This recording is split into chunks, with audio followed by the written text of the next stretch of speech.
Hey everyone, it's Unlinked, and today I'm gonna show you, we're gonna start the champion battle. We're gonna show you guys the champion battle. There's a few cuts, but I will explain what I did, because you guys have been asking so much. And I'm sorry I couldn't include the champion battle in the last video, because I couldn't rebattle them, and I thought I could, but I can't, because I'm champion. So I'm just gonna show you what happened in my 24-hour video and explain it to you, so let's go.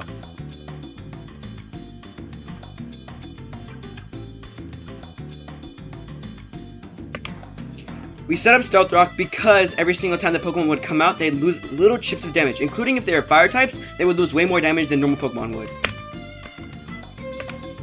He will always, Brad, regardless, whether you kill his Grimmsnarl or he brings it out, he will always bring out Calyrex, which you need to kill immediately.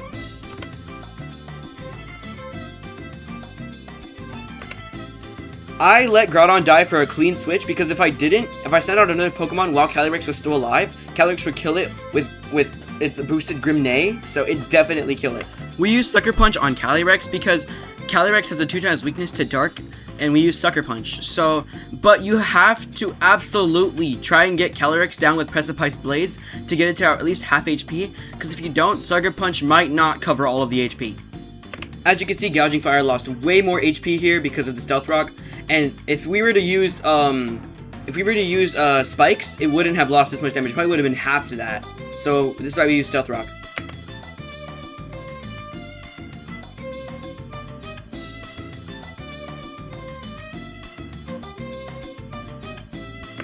Now, since Light Screen and Reflect are up, if you use Origin Pulse or Water Spout, Magearna will not get killed immediately. But in this case, it worked for me because Reflect and Light Screen went down. So we were able to one-shot Magearna.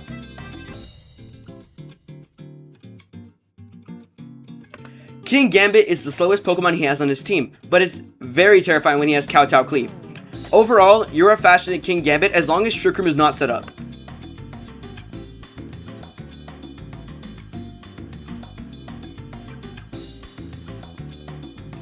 People who still don't understand Geomancy, it basically just raises your special attack, special defense, and speed by 4.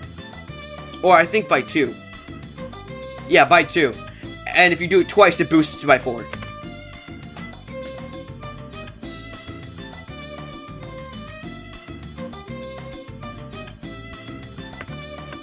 Grimmsnarl would come out and get knocked by Stealth Rock because of how much low HP we left it at, and Gouging Fire would lose more HP because of the Stealth Rock that was out.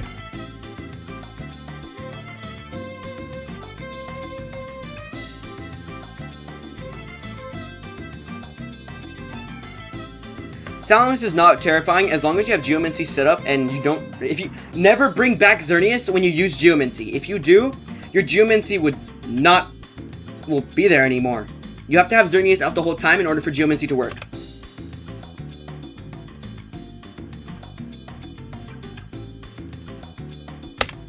Deoxys only uses Psycho Boost, but it can be different for different people in their runs. Deoxys either uses different moves or the same move over and over. For me, this is the perfect run, but for you guys, it might have been different. So my recommendation is really just battle him over and over until you get the perfect run. So this is how it went.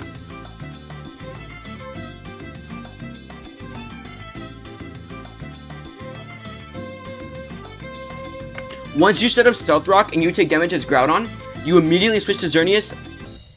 No excuses.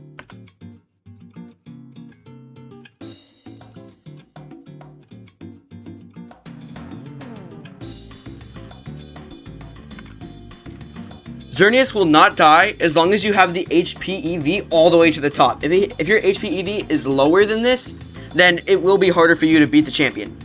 But in this case, if you boost Geomancy twice, you will die way slower. You will be the tankiest Pokemon out there. Darkrai gets knocked out by Moonblast, while so does his other Pokemon.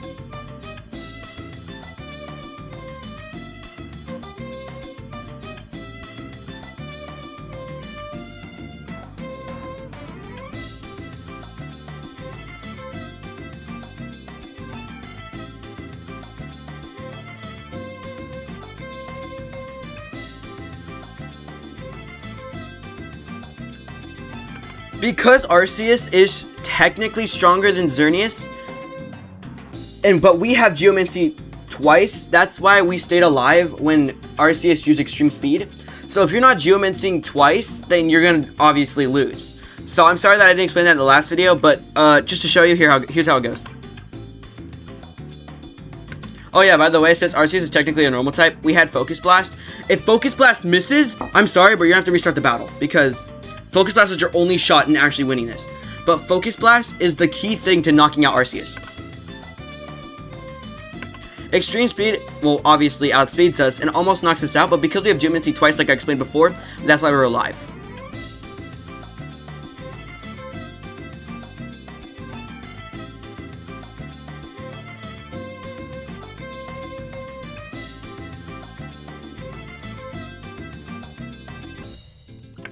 So, that's how I beat the champion. If you want a more thorough explanation, you can comment down below and I'll try to explain it best I can. But, basically, that's how I beat the champion.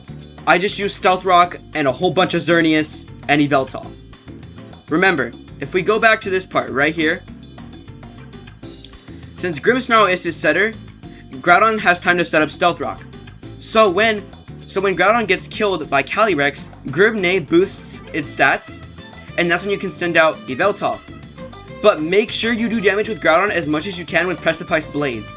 Precipice Blades is really the only way you can do good chip damage to our boy Calyrex. That's the only way we were able to knock out Calyrex with Sucker Punch, is because Calyrex was almost half HP or lower. So that's one of the main reasons. 2, Lando, his Deoxys has different movesets. So basically, it can use Psycho Boost, but it also can't. It has a different mind of its own. So it could be a different run for you. So if that doesn't work, I honestly don't know what to tell you, because this was my run and it went perfectly for me. I don't know if Deoxys can be different forms, but this is how it was for me.